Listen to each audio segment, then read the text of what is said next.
Gusto ko makita ninyo kung papaano napakabilis. Isang example lang, no? Napakabilis na pinag-usapan ang budget ni VP Sara, ni Leni Robredo nung panahon ng Duterte administration. Session is resumed. Thank you, Mr. President. Mr. President, Majority Leader. move to resume consideration of the budget and to take up the budget of the Office of the Vice President. I so move, Mr. President. Any objection? Hearing none, consideration is in order. Ninyo, tignan nyo. We Ayan si recognize the sponsor, Senator Angara, Lenny. to sponsor the budget. Senator Juan Edgardo Angara. Thank you, Mr. President. Thank you, Majority Leader. Magandang umaga po sa ating lahat, sa ating Vice Pangulo at sa ating mga kasamahan. The recommended budget for the Office of the Vice President is 664,883,000, Your Honor. Mr. President, no member registered to interpolate. Maybe Senator Lapid would like to interpolate. Walang nag-interpolate, walang nag-object. Nag-joke pa si Mig Subiri na baka si Lapid may question or interpolation, which is very unrealistic na magko-question si Lapid. Kaya natawa sila. With that, Mr. President, I move that the budget of the Office of the Vice President be deemed submitted and approved. I so move, Mr. President. Walang Any objection? nag-upuso. Hearing none, the budget of the OVP is... Ganda ng smile ni Lenny kasi walang politika. Hindi na politicize. Kung ano yung proposed budget, approve. deemed submitted. That's Thank you. the 1 minute Thank you, Your suspension, Honor. Mr. President. That's the Session 1 minute. Not suspended to for mention, we were under Duterte administration at this point 1 in minute. time. Ay, nako. Ayan. Beso-beso pa. Diba? Kaya kakaiba talaga ang administrasyon ngayon. Kasi ngayon kapag kalaban ka ng administrasyon, wala ka na. Nung panahon ni Duterte, kahit kalaban ka ng administrasyon, walang personalan.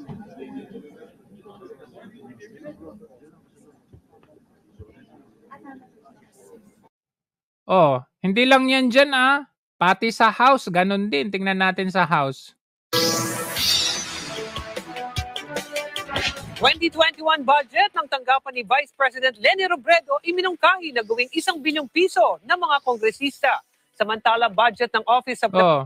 Don't tell me. Kasi panahon ni Duterte to. Iminungkahi pa na dagdagan, gawing 1 billion. Sila pa ang nagmungkahi. Sabi ni Lenny, ito yung proposed budget ko, less than 1 billion. Sabi ng House, hindi, imumungkahi namin, ito, 1 billion. Ngayon, kabaliktaran. Sabi ni VP Sara, 2 billion ng budget. Ay hindi, zero budget ka namin. Ganon ang pagkakaiba ngayon. Presidential Advisor on the Peace Process o OPAP agad na ipinasa sa plenaryo. Si Eden Santos agad sa na detalye. ipinasa. Umani ng suporta mula sa mga kongresistang panukala na gawing 1 bilyong piso ang pondo ng Office of the Vice President para sa susunod na taon. Duterte administration yan.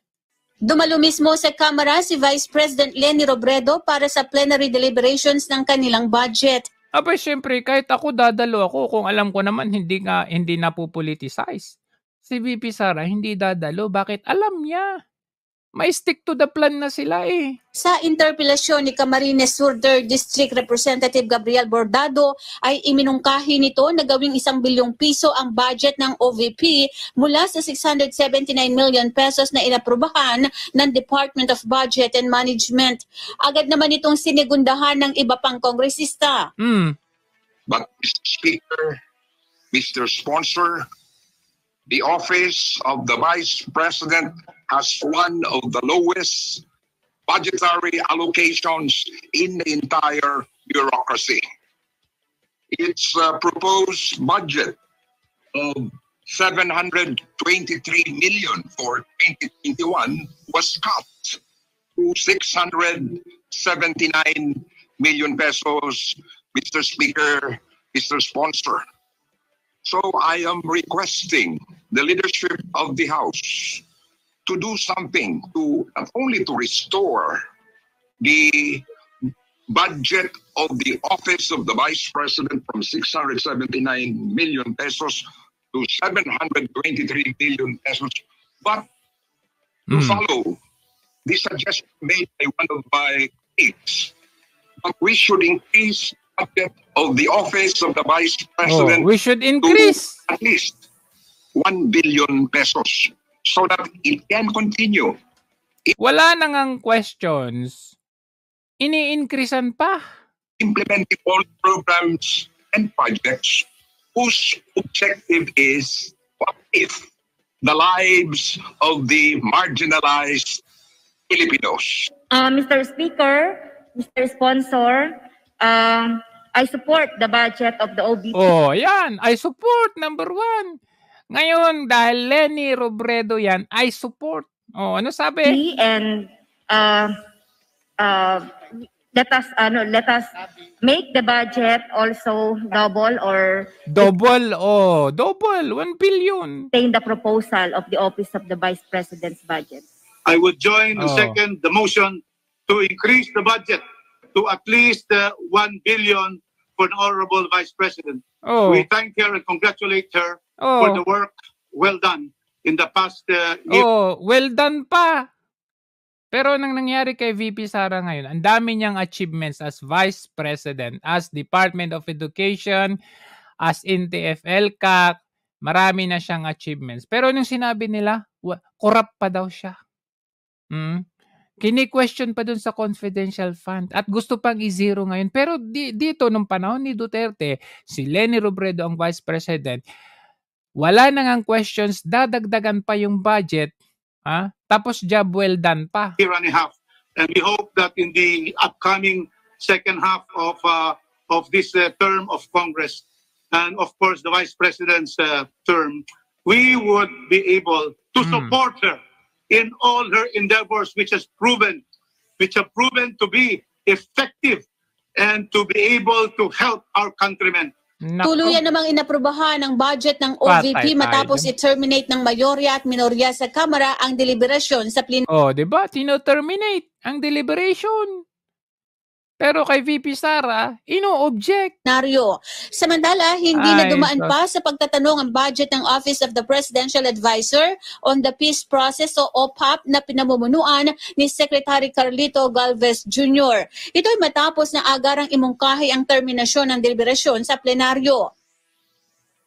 Ang nasabing ahensya ng So ganun ang pinagkaiba. Ang pinagkaiba ngayon, ganyan. Ganyan na ngayon. Magkakatropa na sila ngayon. Kaya, no questions. Ano pang magagawa natin dyan? Ka-meeting niya. Ayan sila Arlene Brosas, si Satur Ocampo, ay patay tayo. Makabayan Black. Declared as terrorist. Terrorist ba? Tama ba? Baka mamali tayo dito. Pero, alam naman natin na ito yung mga kinukondina natin nung panahon ni PRRD. They are already listed as terrorist network, parang ganun. Or makakaliwa, rebelde, kumbaga. Tapos ngayon, anong nangyari? So, ayan.